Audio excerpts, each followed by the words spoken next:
മഹർ കുടുംബത്തിലെ പ്രസ്റ്റേജ് വിചാരിച്ചിട്ട് പെണ്ണുങ്ങളുടെ തിരികേറ്റലിൽ നീ പെട്ടിട്ട് നിന്റെ പെങ്ങളോ ഉമ്മയോ എന്തേലും പറയുമ്പോഴേക്ക് ശരിയാണെന്ന് വീണ് വിചാരിച്ച് നീ നിന്റെ മഹറും അവൾക്ക് കെട്ടിക്കൊടുക്കുന്ന സ്വർണവും നിന്റെ കപ്പാസിറ്റിക്ക് അപ്പുറത്തേക്ക് കൊണ്ടുപോയാൽ എന്താ അപ്പോൾ അവിടെ സംഭവിക്കുക?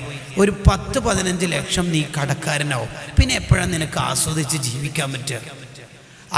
ആകെ ഒരു മാസേ പ്രവാസി നാട്ടിൽ ഉണ്ടാവുള്ളൂ ഭാര്യൻ്റെ കൂടെ. അപ്പോൾ തന്നെ ഒരു 3 ആഴ്ച കഴിയുമ്പോൾ തന്നെ തുരുതുരാ കോള് വരാൻ തുടങ്ങിയിട്ടുണ്ടോ? നിങ്ങളെടുത്തോളൂ, തുരുതുരാ കോള് വരാൻ തുടങ്ങിയിട്ടുണ്ടാവും. എന്താ ഇപ്പോൾ കോളിൽ പറയാ? ഞാൻ ഇപ്പം വൈഫിൻ്റെ കൂടെ ഉള്ളത്, പിന്നെ നിങ്ങൾ കുറച്ച് കഴിഞ്ഞിട്ട് വിളിക്കുമെന്ന്. കല്യാണം കഴിഞ്ഞിട്ട് ആകെ 3 ആഴ്ചയായിട്ടുള്ളൂ. മുഖം മുഴുവനും വിയർത്തൊലിച്ചിട്ട് ആകെ വിളറി പൂണ്ട ഒരു മുഖത്തോടു കൂടി ബെഡ്റൂമിലേക്ക് വരുമ്പോൾ വൈഫ് എന്താ പറ്റിയ? ഒന്നുമില്ലാതെ. പിന്നെയും ഞാൻ പറഞ്ഞല്ലോ 2 മാസത്തിനുള്ളിൽ തരാം. എന്തിനാ നിന്റെ ജീവിതം നീ തൊലച്ചത്?